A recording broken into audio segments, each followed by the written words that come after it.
There is a photograph taken sometime in the early 1980s, backstage at a theater, where a woman in her mid-30s sits alone on a folding metal chair, her head bowed, her hands clasped so tightly that the knuckles have gone pale. She is about to walk on stage and receive the most coveted award in her industry. The world is about to erupt in her name. And yet, in that photograph, she looks like someone preparing to survive something, not celebrate it. What drives a person to that kind of isolation in the middle of triumph? What does it mean to be loved by millions and yet spend decades unsure you were worthy of being loved at all?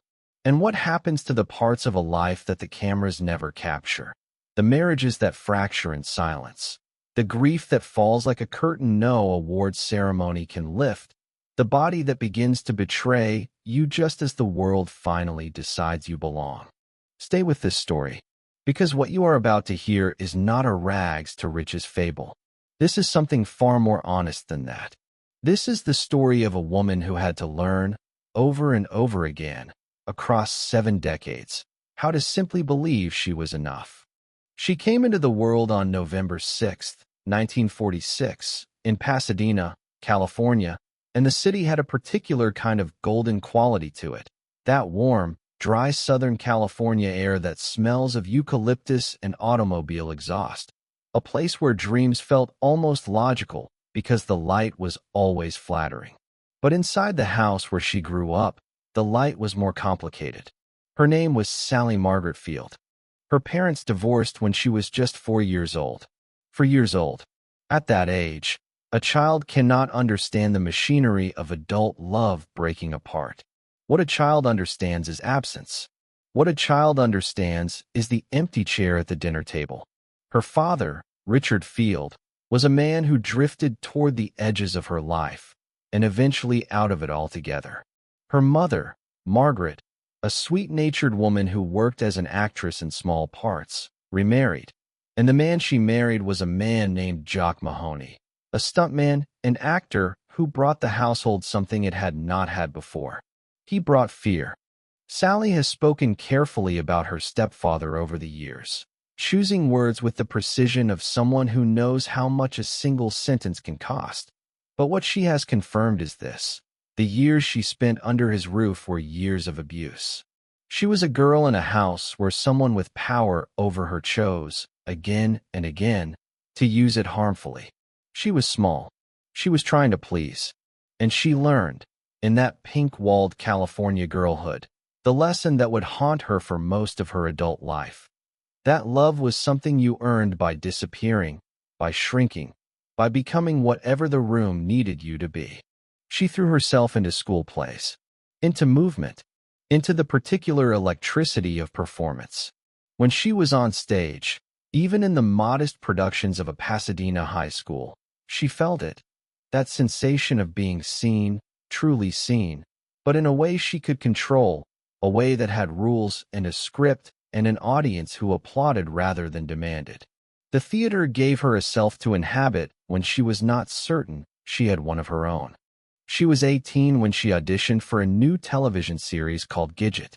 She was fresh-faced, with enormous brown eyes that could register joy and desperation with equal fluency, and the producers saw in her exactly what they needed. A girl America could love on Saturday mornings. She got the part, and overnight, Sally Field became a name. But here is what nobody tells you about overnight success when you are 18 years old and still processing the damage done in childhood. The applause does not fix it. The fan mail does not fix it. You can be famous and still be that small girl standing in a hallway trying to be invisible. You can have your name in the credits and still not entirely believe you have the right to take up space. She married her high school boyfriend, Steve Craig, at the age of 19 in 1968, and it was the marriage of 2 young people who were not ready.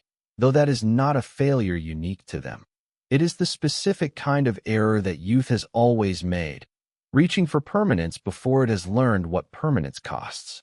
They had 2 sons together, Peter and Eli, and Sally loved them with the fierce, sometimes desperate intensity of a woman who had not been made to feel safe as a child and was determined, absolutely determined, to give her children something different. The marriage lasted 7 years before it fell apart.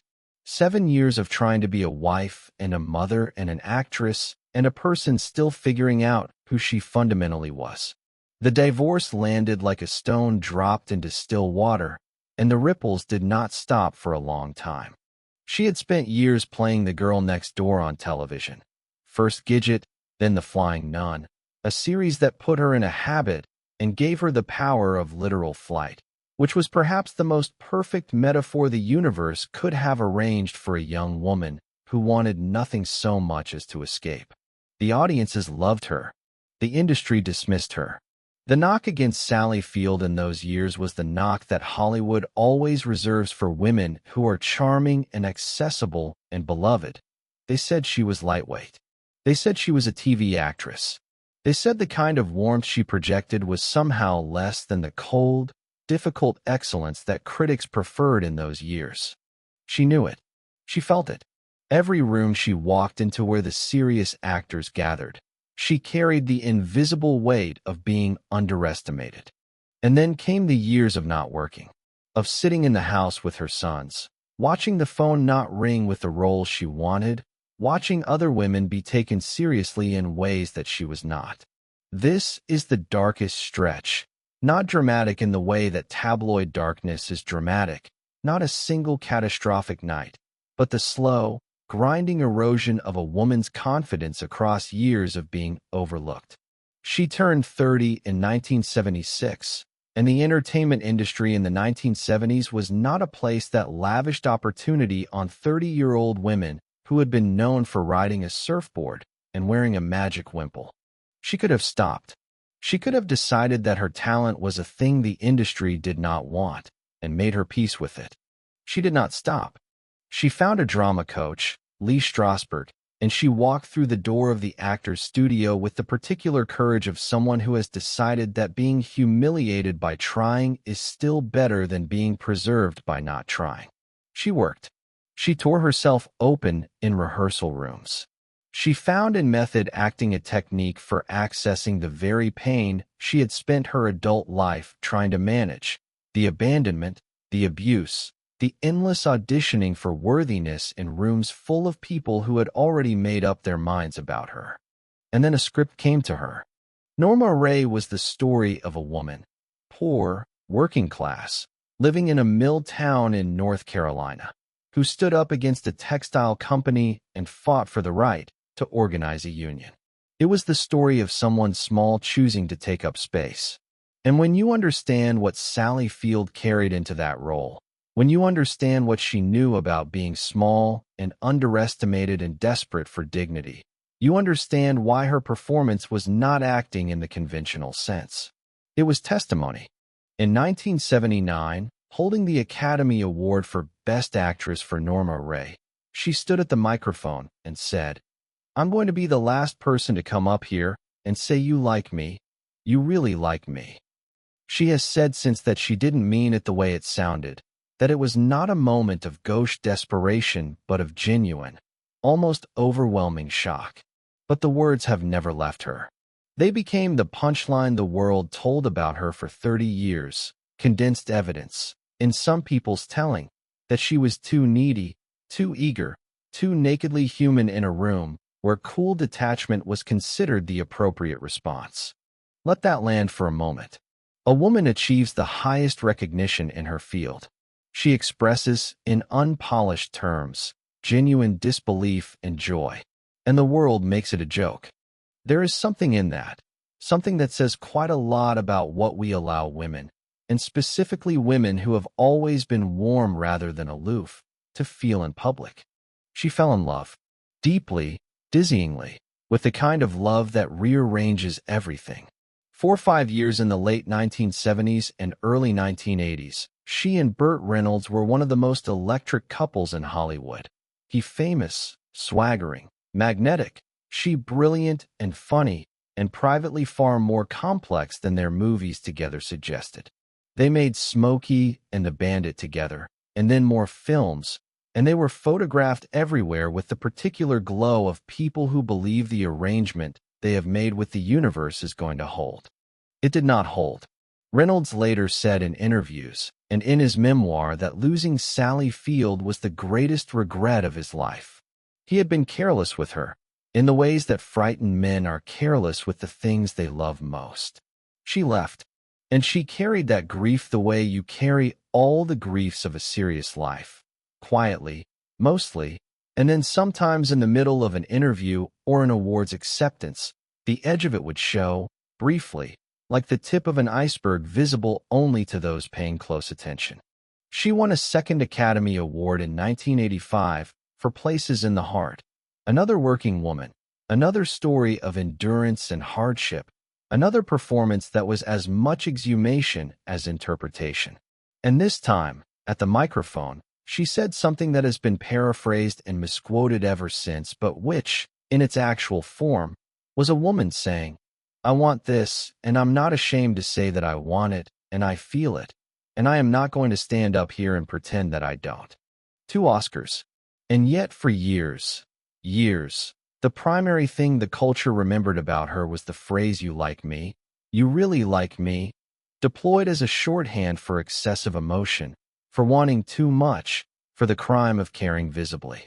She played Forrest Gump's mother in 1994. She was 47.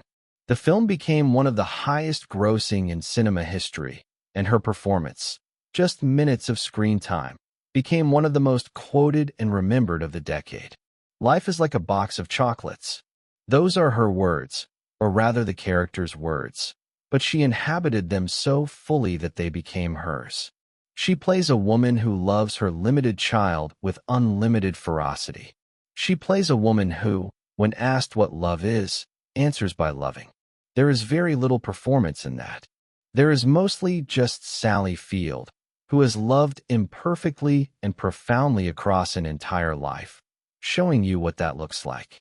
She lost her stepson. She has spoken about this grief with the measured restraint of someone who is protecting something precious from public consumption.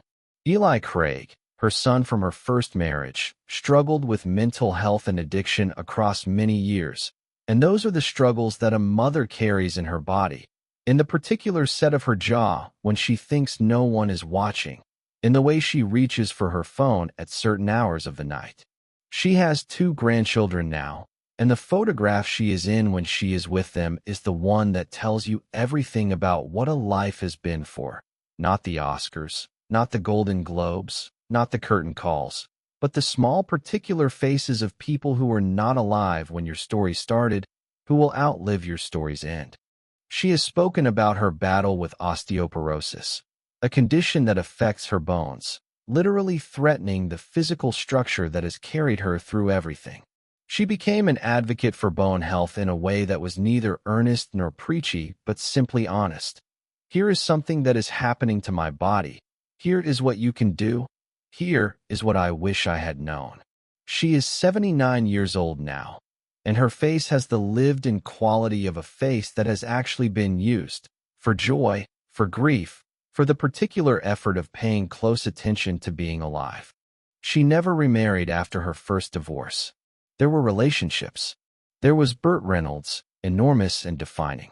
There was a long relationship with producer Alan Greisman that lasted nearly a decade.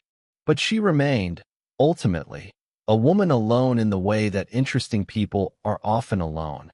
Not lonely, precisely, but self-contained, the captain of a ship that she has piloted through genuinely rough water without always having someone to hand the wheel to. In 2012, she appeared in Lincoln, playing Mary Todd Lincoln opposite Daniel Day-Lewis in Steven Spielberg's meticulous historical drama. The performance was nominated for an Academy Award, and it was the performance of a woman who no longer needed to prove anything but was choosing to prove it anyway. Not for the industry, not for the critics who had underestimated her for 30 years, but for the particular satisfaction of reaching inside a historical figure and bringing her forward in time, living and breathing and complicated. In 2018, she published her memoir, In Pieces. It is a book written with the kind of radical honesty that only becomes possible when you have stopped caring about being liked. She wrote about the abuse. She wrote about the marriages. She wrote about the years of not believing in herself. She wrote about the Academy Awards and what they felt like, and she described her childhood in sentences that have the clean, painful clarity of very good prose. Not the prose of someone who sat down to settle scores, but the prose of someone who sat down to finally tell the truth in a room where no one was going to applaud or dismiss her before she had finished. The title, In Pieces, is everything. A life is not a narrative. A life is not the arc you see in a documentary or the biography that someone writes with the benefit of hindsight and careful arrangement. A life is pieces, jagged, sometimes beautiful, sometimes just strange, often contradictory, never fully explainable. She came to that understanding slowly. She came to it the way all honest people come to things that are difficult to accept, fighting, doubting, writing, and rewriting. She has spoken about therapy, about the years of work she did to understand the childhood that shaped her. She has spoken about it not in the language of self-help or recovery branding, but in the language of someone who has been in a room, across from another person, trying to be honest about things that were very hard to look at. That work, the unglamorous, private, long work of becoming more whole, is perhaps the thing she is most serious about in her later life. Not the craft, which she never stopped caring about deeply, but the person beneath the craft. There is something she said once that stays with you.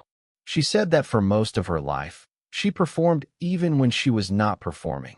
That the persona of the charming, eager, open Sally Field was itself a kind of performance, a way of managing rooms full of people who had opinions about who she was. The real self was quieter, more uncertain, more interested in questions than in answers. The real self was the woman in the photograph, backstage, hands clasped, bracing for something. At 79, she is still working. She is still present in the industry she has been part of for more than 60 years. She appears in projects selectively, with the authority of someone who no longer needs the work to validate her, but chooses it when it interests her. She has the particular freedom of a woman who has already given the best of herself and knows it, who can therefore give the rest without anxiety. She lives in Los Angeles, in the city that was there when she began, where the eucalyptus still smells the same in the dry season and the light still flatters everyone except the things it cannot reach. And this is where the story reaches forward, toward you, because a story does not end when the narrator stops speaking.